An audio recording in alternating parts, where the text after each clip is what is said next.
मेरा नाम जरियाब है और मैं एक फनकार हूं, या शायद कभी हुआ करता था।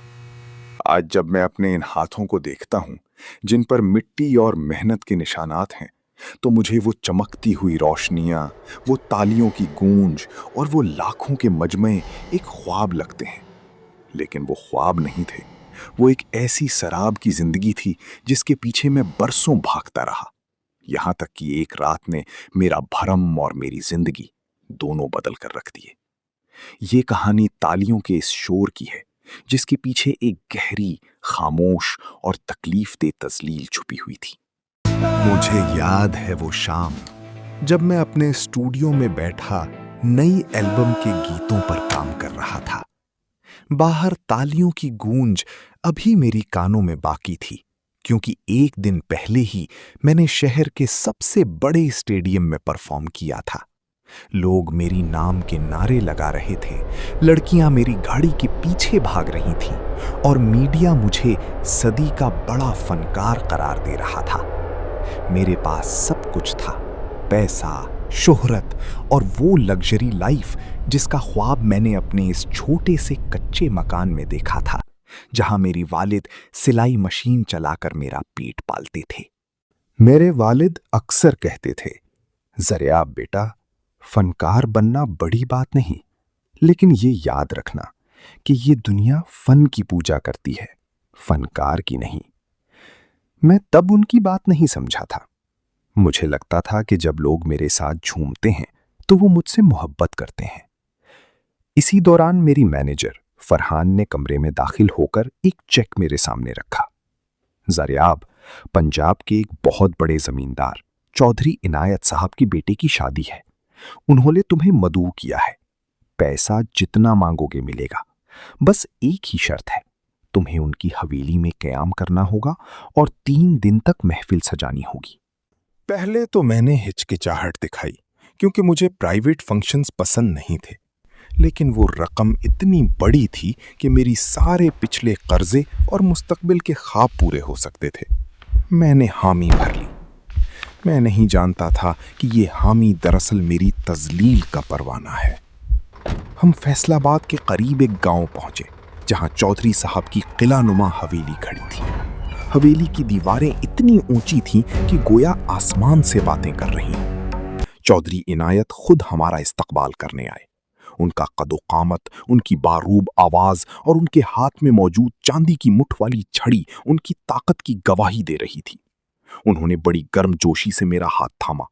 खुशामदीद ज़रियाब साहब, आप जैसे बड़े फनकार का हमारी हवेली में आना हमारे लिए फख्र की बात है। मुझे लगा कि शायद मेरी वालिद गलत थे। ये लोग तो फनकार की इतनी इज्जत कर रहे हैं। हमें हवेली के एक शाहाना हिस्से में ठहराया गया। रेशमी पर्दे, कीमती कालीन और नौकरों की एक फौज जो हमारे एक इशारे पर हाजिर थी। पहली रात का फंक्शन किसी शाही दरबार से कम नहीं था। बड़े बड़े सियासतदान, अफसरशाही और इलाके के मुअज़्ज़िज़ीन मौजूद थे। जब मैंने गाना शुरू किया तो ऐसा लगा जैसे पूरी महफिल पर जादू तारी हो गया हो। चौधरी साहब खुद बार बार उठकर दाद दे रहे थे और नोटों की बारिश कर रहे थे। मैं अपनी नजरों में बहुत बड़ा हो गया था। मुझे लग रहा था कि मैंने अपनी मेहनत से वो मकाम पा लिया है जहां हर कोई मुझे अकीदत की नजर से देखता है।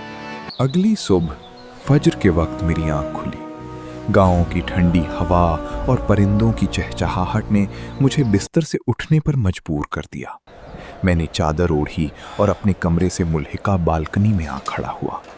नीचे हवेली का वसी व अरीज लॉन था, जहां रात के फंक्शन का सामान समेटा जा रहा था। मजदूर कुर्सियां उठा रहे थे और खाकरूप सफाई कर रहे थे। तभी मैंने देखा कि चौधरी इनायत साहब हाथ में वही छड़ी थामे मॉर्निंग वॉक से वापस आ रहे हैं। वो अपने कारिंदों को हिदायत दे रहे थे। मैं बालकनी की ओट में था, इसलिए वो मुझे नहीं देख सकते थे। अचानक चौधरी साहब रुके और अपने एक खास मुलाजिम रहमान को पुकारा। ओए रहमान, जरा इधर आ। रहमान भागता हुआ आया। जी सरकार। चौधरी साहब ने छड़ी से स्टेज की तरफ इशारा किया और बड़ी बैरागी से पूछा, ओए, इन कंजरां दे चाह नाश्ते दा इंतजाम ते ठीक हो गया ना? मेरी पुत्तर दी शादी है, कोई शिकायत नहीं होनी चाहिए। वो जुमला, इन कंजरां दे चाह नाश्ते दा इंतजाम, मेरे कानों में किसी गर्म पिघले हुए शीशे की तरह उतरा। मेरा जिस्म जैसे मुंजमद हो गया। वो शख्स जो कल रात मेरे सामने हाथ बांधकर दाद दे रहा था, जो मुझे साहिब कहकर पुकार रहा था, इसकी नजर में मेरी हैसियत क्या थी? एक कंजर। रहमान ने जवाब दिया, जी चौधरी साहब, आप फिक्र ना करें, इनका नाश्ता कमरों में पहुंचा दिया गया है, सब खुश हैं। चौधरी साहब हंसे। खुश ही रहना चाहिए, ये लोग इसीलिए तो आते हैं।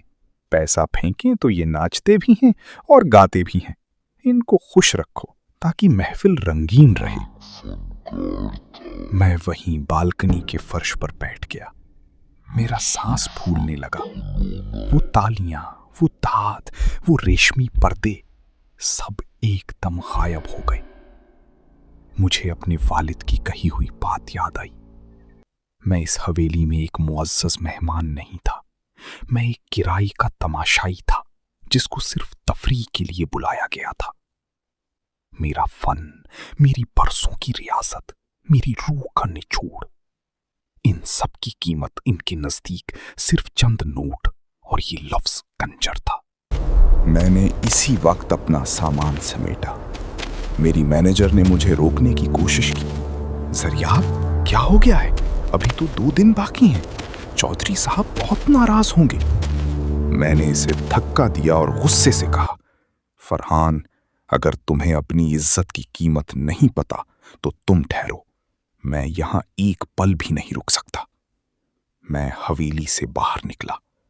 चौधरी साहब के कारिंदों ने मुझे रोकने की कोशिश की, लेकिन मेरी आंखों में मौजूद गुस्से और दुख ने इन्हें पीछे हटने पर मजबूर कर दिया। मैं पैदल ही सड़क पर चलने लगा। वो महंगी गाड़ी, वो नौकर चाकर, मुझे सबसे घिन आ रही थी।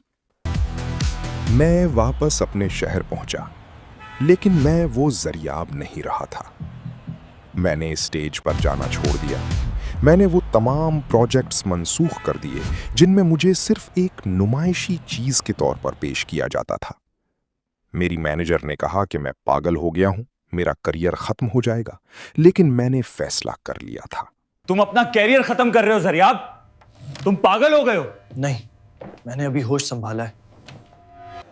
मैंने अपने वालिद की सिलाई मशीन वाली दुकान के पास एक छोटी सी जगह ली और वहां बच्चों को मौसीकी सिखाना शुरू कर दी।